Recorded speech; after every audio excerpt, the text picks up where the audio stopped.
very warm welcome to one of my friends from, I think, 4 decades, if not more. And Yes.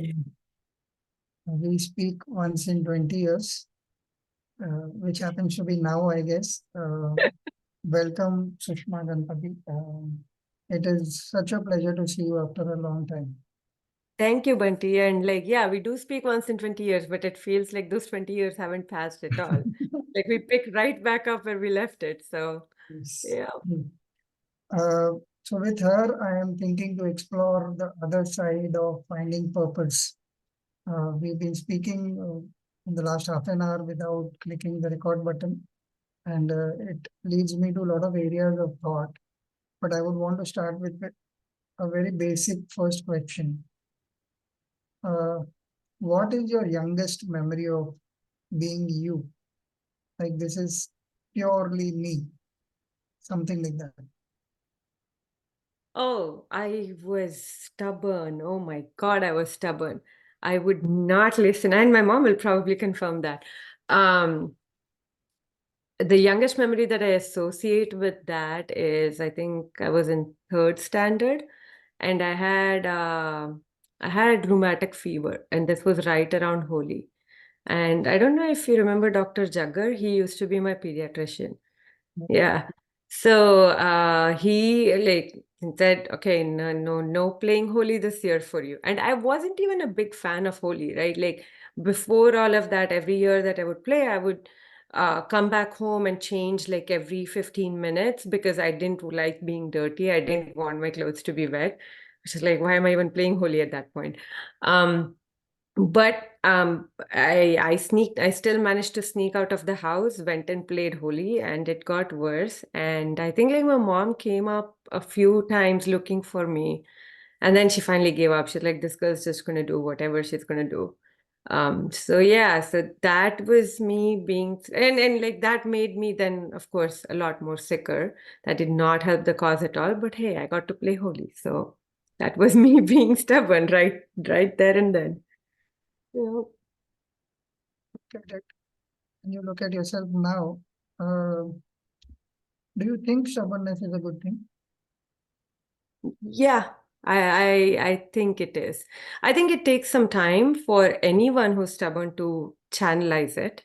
I think it takes a little bit of learning to understand that you can't just be randomly stubborn, but when you find when you find the spaces where you can be stubborn and achieve some results, I think it's a very satisfying feeling. So the learning is really where you can be stubborn versus where you cannot. But in general, I feel like stubbornness is a good quality. And I definitely, as much as I hate hearing no from my kids, I do encourage it in them as well. Like it doesn't bode too well for myself, but you know what? I'm just hoping that they um, practice that stubbornness in other aspects of their life as well, and not just with me. Uh, how do you see the impact of this stubbornness on other people, and how do you evaluate that in that case? There have been plenty of times when it hasn't worked out, right? Like I've been stubborn with some friends and they haven't really appreciated it. And those friendships have broken off. But in the longer run, when I look at it, I think it made it made it easier to distinguish who was really part of my tribe. um like people who were able to convince me to let go of that stubbornness had a way of speaking to me that that just resonated, right? So and like it was not always that they were breaking that barrier and being able to get me to not be stubborn anymore. It was also that there were other occasions when they got my point. They really, like, even when I was not able to clarify it enough, they still were able to see that it meant something to me and things like that. And an example I can give there is like college, when I was studying in Mangalore, and I used to go through these bouts of needing intense isolation. as much as an extrovert I was, like there would be times when I just needed to be isolated. And like my friend at that time, it was hard for her because you're not used to that in friendship, right? Like, and I didn't know to articulate that either. So the first couple of times she was like, dude, what the heck? Like you just vanished for 15 days together. And this was before cell phones and stuff. So she had no idea where I was. I was living with my aunt. She's living in a hostel. She has no clue what's going on with me. Then, like, I think she also finally came to see that I just needed that period. And so, like, we established eventually that it would be 5 days instead of 15 days. And, so, and she's to this day one of my best friends. And, like, we talk maybe once every 3, 4 years. But every time we get together, it's picking it right back up over there. It's a very unique way of looking at things, and the example is quite extremist, and that's why I make the point very emphatically. What was it that you did with your time with yourself? Um, in case you remember, what was it about, or was it just not? Right now, I'm quite thrilled to hear that. Suddenly, that seems like freedom.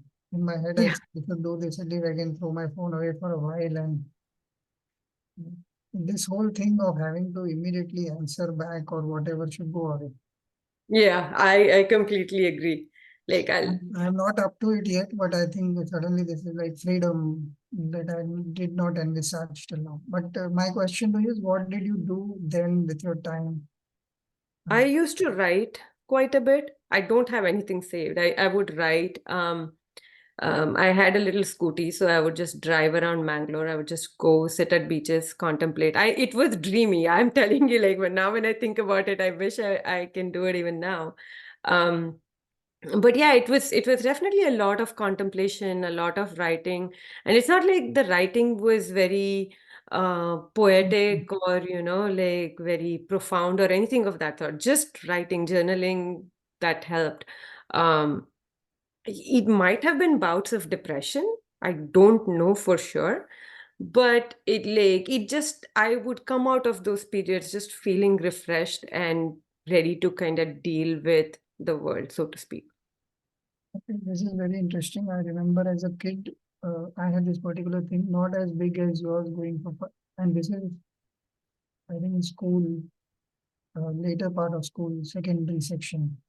I Mm-hmm. used to, someday when I used to come down to play, I used to quickly take a route where I would not meet any of my friends and go walking in the area and go walking in areas that I knew that I would not bump into anybody who knew me.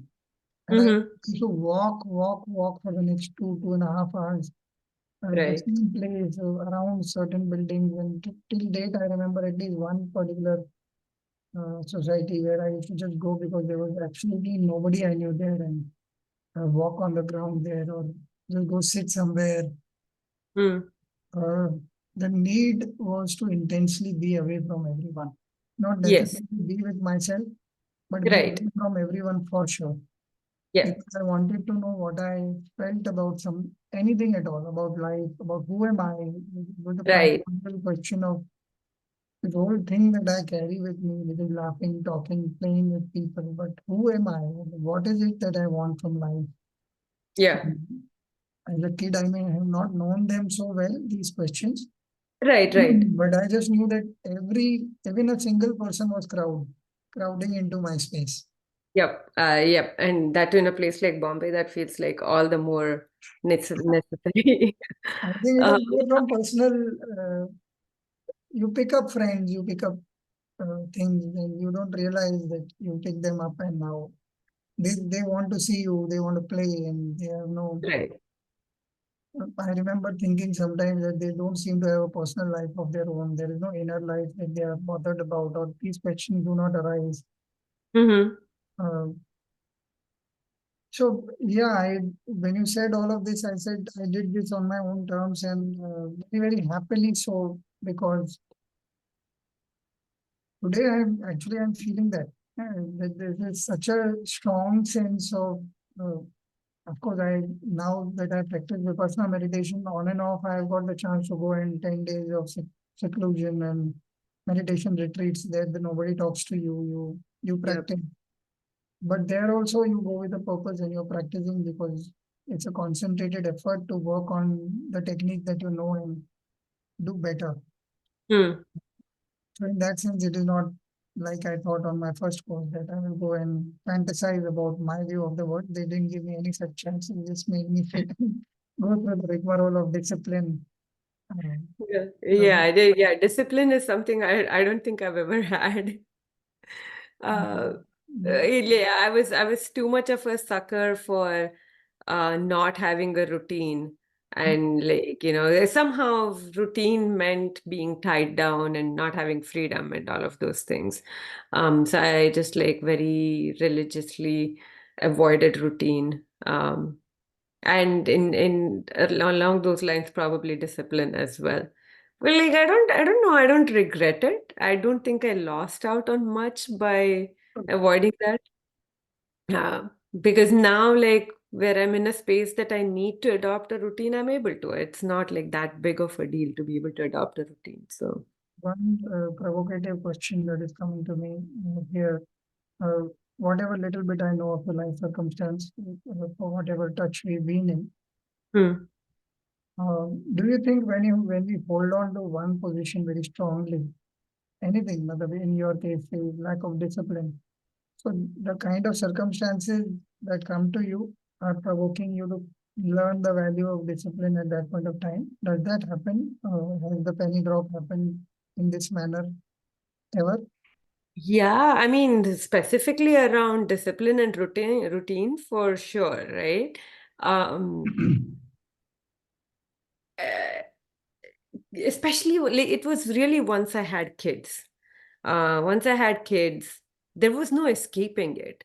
And it like the for the first few years I really tried, right? Like, because just the idea that I had to stick to a routine would make me want to break it. That stubbornness was coming up again, flaring up again, without really giving much consideration to why that routine was needed. But when I started seeing the impact it had on not so much on my older daughter, because she is naturally quite disciplined herself. She self manages very easily.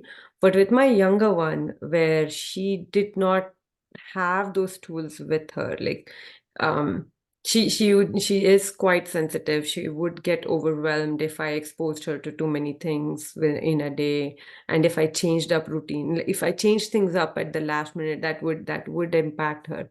So when I saw the impact, the good impact that routine would have on her, that's when it really clicked with me, and I was able to change it. But in general, what you said about, holding on to a position so tight that you get challenged on it, um, I think it's interesting because it can go either ways. Either you can break or you can adapt, right? Like if you're the sort who's ready to learn, then you'll adapt to that situation and you'll be like, oh, okay, it was not the bestest idea to hold on to this position so tightly.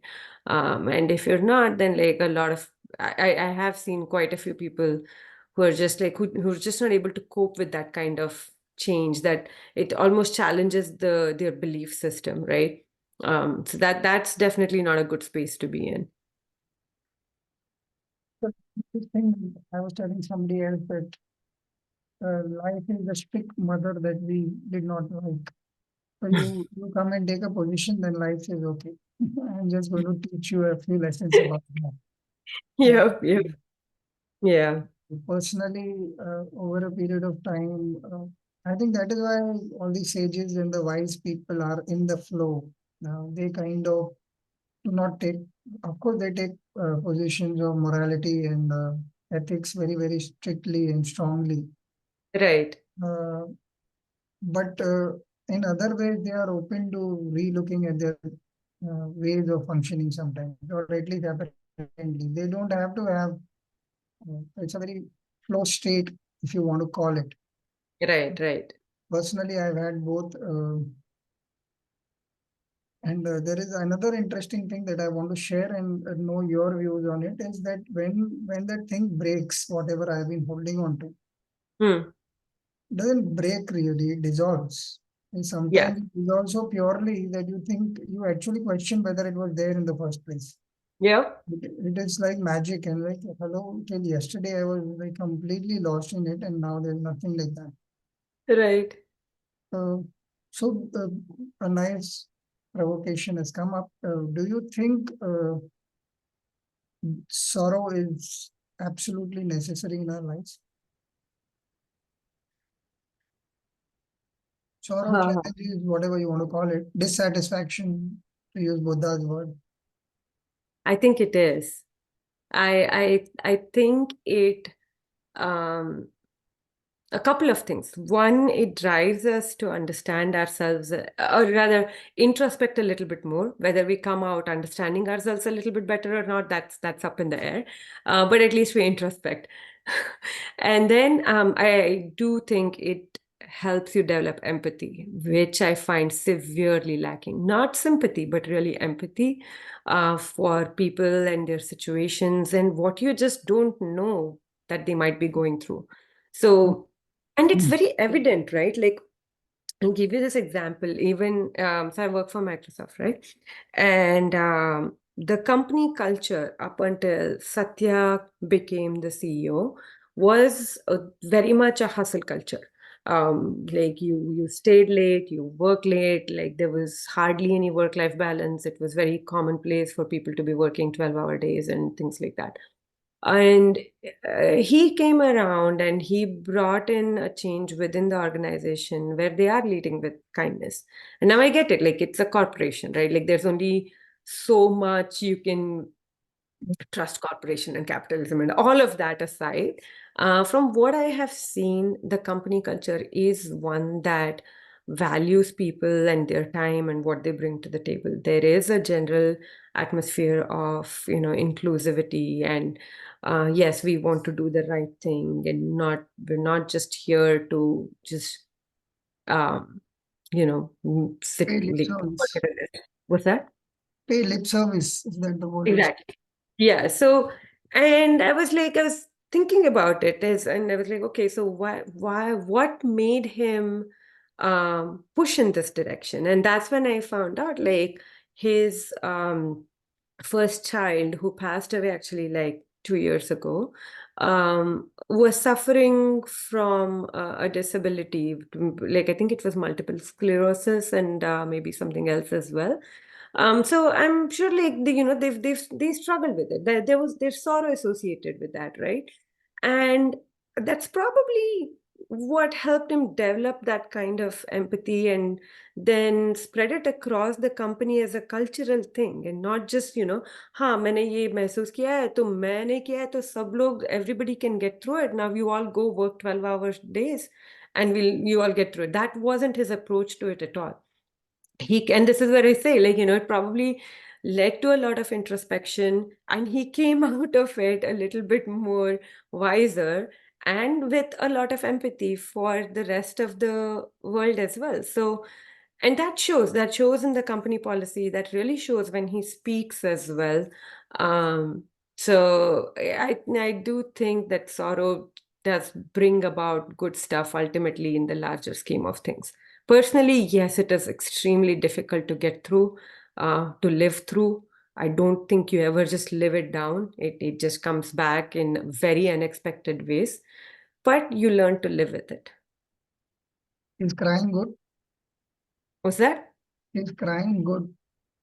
Oh, absolutely. It's so cathartic. There are days when I'll be like, okay, I need a good cry. And my girls have learned this as well. They're like, what movie are we watching today so that we can have a nice little cry and feel better? Wonderful. So I have a take on this. I'm sure you know a bit about what I went through. I had two patients at one time going through life-threatening diseases, and uh, they were both simultaneously ailing, and we had a lot of pressure. So Right. recently, I think as recently as 2 weeks back, I had a friend visit me from Australia, and he's a meditator, and we were staying at my place.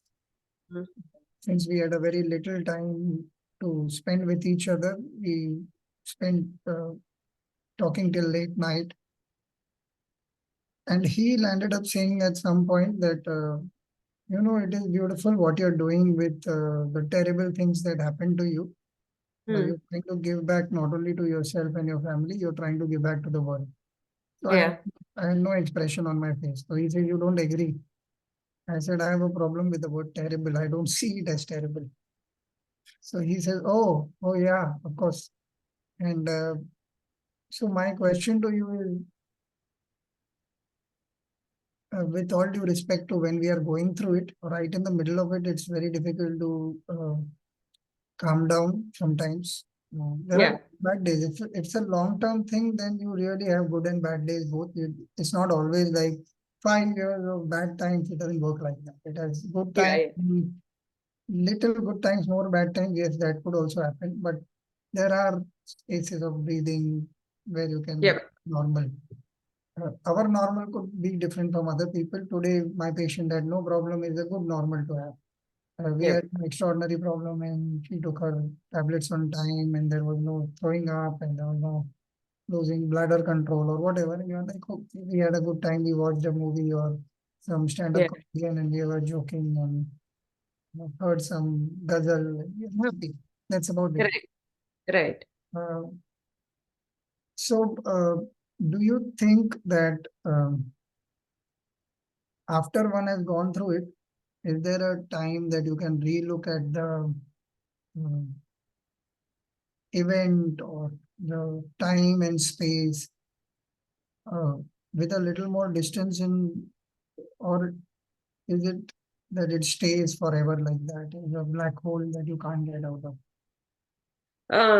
I think it does depend on the intensity of what's going on, and but time it and this seems such a pithy line to draw, but that time does heal all.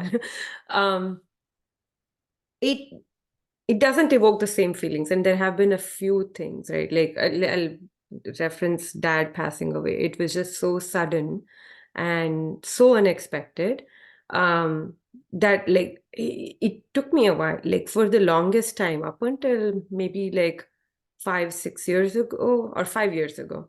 I couldn't drive by that hospital without breaking down. And then all of a sudden, one day, like I was driving by that house, I drove past the hospital. I'm like 2 signals away, and I go, wait, wasn't the hospital somewhere over here? Like what? And that's when I realized that I hadn't broken down. I was able to drive by, right? So it does take a while, but I think if you are doing things right, even though there is no such thing as doing the right thing, like in these kind of situation everyone deals with it their own way, but as long as you're dealing with it, I think you do get to a point where you're able to put some distance and be objective about what happened and just look at it as just an event versus as something that happened to you and somehow robbed you of something. I think a very common question we all ask is, why me? And this is something my dad used to say all the time. That question is so stupid. Like, would you rather be it someone else? Why would you wish this thing on someone else? Right. And that has helped me like ground myself quite a bit. Like it's not an abnormal thing. It happens to Everyone. everyone. Everyone goes through it. It's just that at this moment it's me going through it and I just have to. So yeah. Okay. An interesting, there are too many questions that ran in my head, but I want to cover that aspect of focus or purpose. Um, how have your experiences with sorrow? You did give us an example of how Satya does it, but how does Sushma? Uh, you said something about connections and they being important to you. Uh, Yeah. I we couldn't speak much on that. Would you want to explain how that is connected to how you think and why do you think like that? Right. So, I think like in general, as a person, I derive a lot of joy from being around other people, right? And what has helped me in most of my dark times is really connections that I've had with other people. And those were not necessarily very deep friendships that I had. And so I wasn't expecting like that person to come through for me the way they did. But they did. Right. So you just never know like where you're going to get support from. And you can't go into a situation, or rather like you can't constantly be thinking, oh, I might need this person for this some situation that might arise like a year from now, so let me, excuse me, stay connected to them. That's not what I'm talking about either. I think just being surrounded by people who are joyful automatically kind of gives you a little bit of a strength to get through anything. So my personal experience was that, right? Like that there were people in my life, not deeply entrenched, but they were there, and I was able to turn to them and they were able to help me out. And that's kind of what I want others to have as well. So for the longest time, that meant just being friends with people and seeing like where who might, like looking for subtle signs that they might need help and trying to help them. But that doesn't always work because I'm just still one person who has to do a lot of other things as well. So that's where then like I started a small little group in my previous company as well. Of, just it's just female friendships. There's no other objective to it than us just hanging out. And I say female friendships in particular because I don't see a lot of women doing this, just taking the time to just be. There's no agenda. There's no objective over here. You're just coming out and relaxing. And if you feel comfortable in my home doing that, so be it. Come here, like let's just hang out. And then that kind of gave me a little bit of a sense of like, I'm good at think recognizing what sort of friendships people need.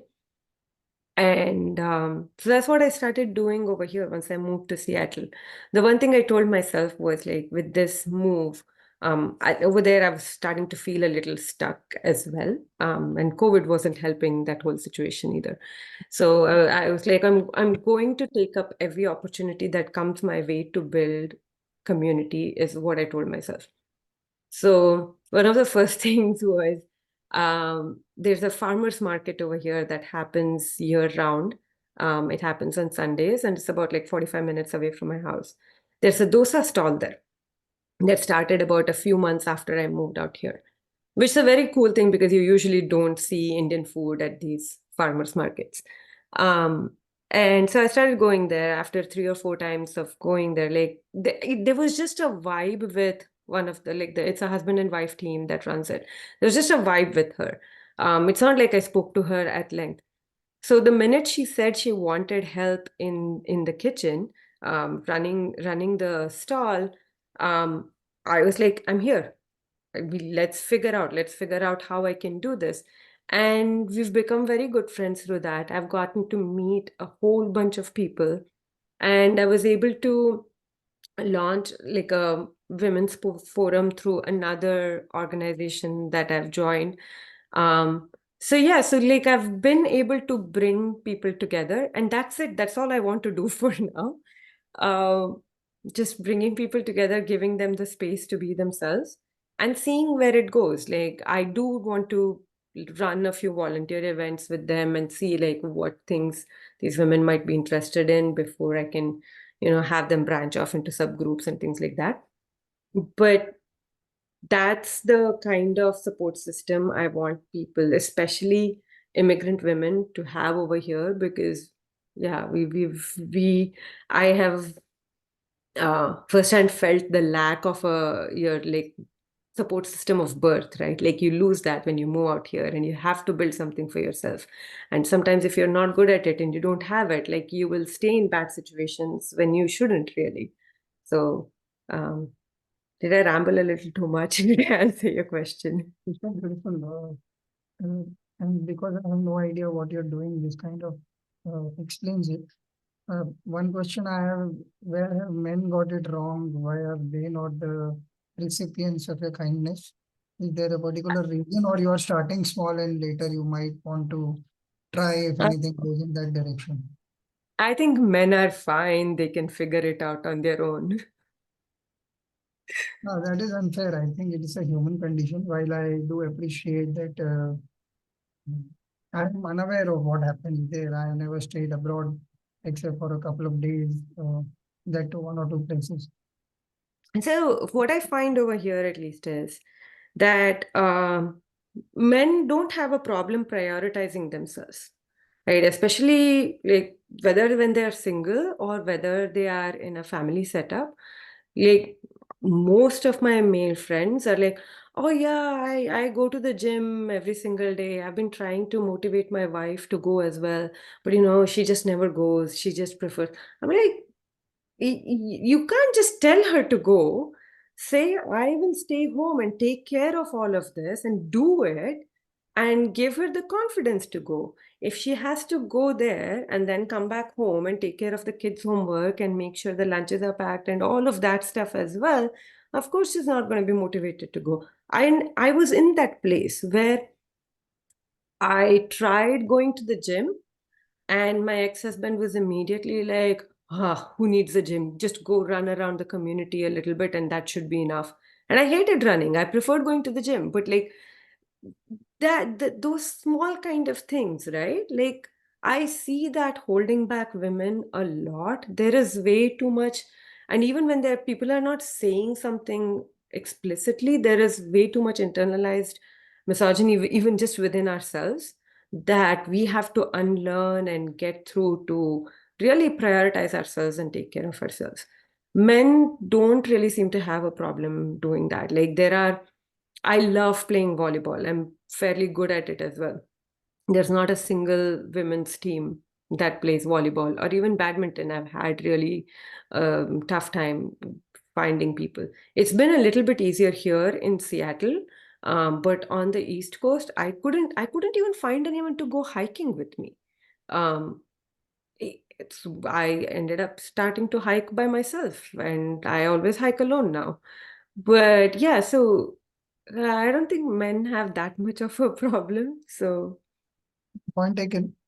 I would still want to think that you're starting at the lowest common thing where you can create for the people who are suffering the most. Suffering is a very strong term, but who are right, alone the most at this point of time. And whatever little bit I do, I also understand, you got to start at the bottom. In that sense, the people who are affected the most need the most help at that point of time. yeah, And for a woman to start it, so I think the safer way also to go about doing these things is connect with other women to start with. yeah, Maybe a little later, I do not know where it reaches, but initially, I think it would be a sensible move to make because you are also finding your feet in terms of what you want to do with it. exactly, yeah. And Uh, and there are other things that I do. So just like in terms of nonprofits that I work with, right? Um, there is the Democratic Socialists of America, which is a grassroots political movement that I'm working with. So that is again not exclusively women or anything. They're focused on women's issues, but they are more focused on there's four primary pillars: housing justice, and then medical care, and those kind of things, right? So I'm working in that space as well. Then there's this Kannada Sangha that I'm part of. And again, that is focused on Kannada culture and all of that. And while I'm not personally a big fan of, like we were talking about earlier, holding on to an identity too strongly, I do think there is comfort in what we are familiar with. So if this is what people find comfort in, yes, like let's build a community around it. And that's where I started with the women's forum as well. That okay, let's start it out over here and see what, because there are a few other women's groups as well that operate, nonprofits that operate here. So I want to see if I can collaborate with them and find more ways to bring women together and provide a safe space, and then we'll see where it goes.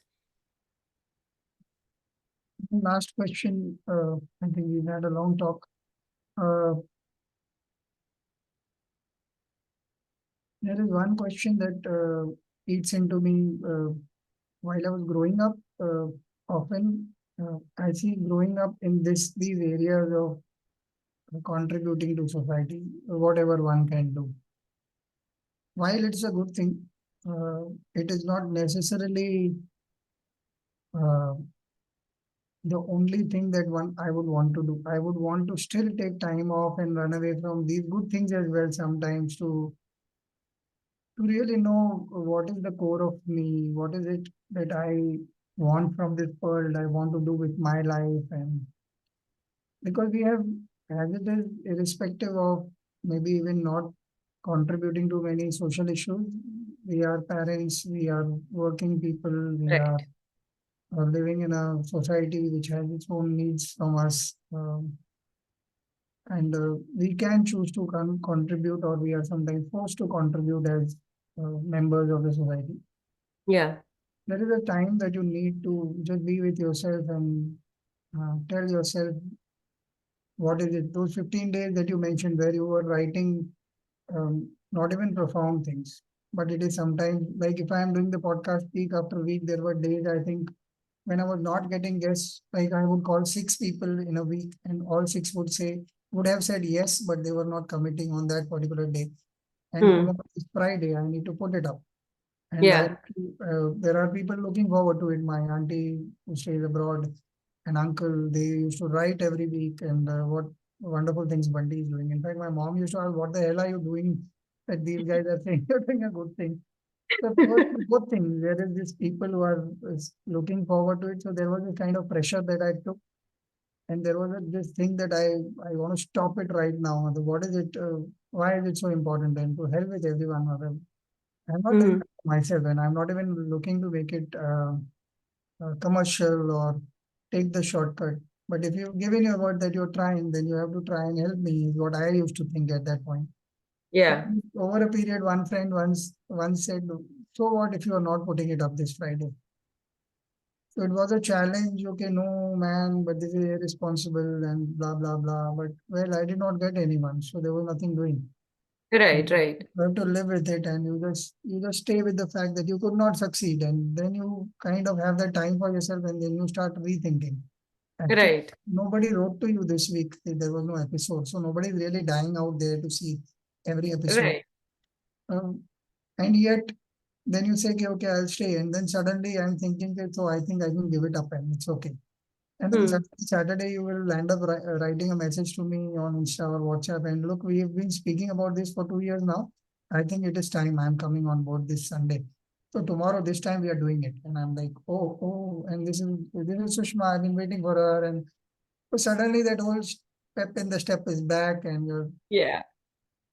so my question to you: do you think it is important uh, to spend some time solo to really figure out who you are and not get carried away by the non-profits and social service things, and because sometimes we may be escaping from our own troubles at times, trying to tell ourselves that we are so great, uh, Yeah. whereas internally there is something else going on. Do you think it happens, and any experiences on that front? Yeah. I mean, so one of the things that you mentioned earlier, right, like where you were wondering about um, who you are, trying to figure yourself out, where you would go on walks and trying to figure that out. That has been a constant for me, and it started with I always felt like I was playing a different role with each set of people that I was hanging out with, which I think all of us do. But still, it used to make me wonder, like, which of these is really me, right? So that chain of thought has carried through even now, and like I've gone to therapy on and off to make sure that I'm kind of on track, that I'm able to deal with things, and that I'm, because I do have a tendency to be an escapist. I will absolutely very easily find something to distract me from the situation I'm in, because that underlying belief that this too shall pass, I just have to wait for it to pass, right? And while I'm waiting, let me distract myself. Oh, let me just go find this that other thing that will make me feel like I'm doing something worthwhile in my life. So that's always there. I do think that I tend to overload myself. So my way of kind of grounding myself is going on hikes. I value my solo time a lot. That is one thing I don't compromise on. And especially with two girls, it gets a little bit challenging. But I make sure that at least every couple of months I have 1 or 2 days that I'm taking off without any connections, no talking to anyone, nothing. If I can go off somewhere, even better, because I don't think like I think change of scenery does really make a difference in how you think and how you process things, and it just relaxes you, right? But even if I can't go off somewhere, I'll just go out on a drive, um, very long drive, like 6 hours or something. But yeah, I think I keep going back to the same thing that I used to do back then, like 15 days of no contact. This is not 15 days, but I do make sure that I take that time to make sure that I'm doing things for the right reasons.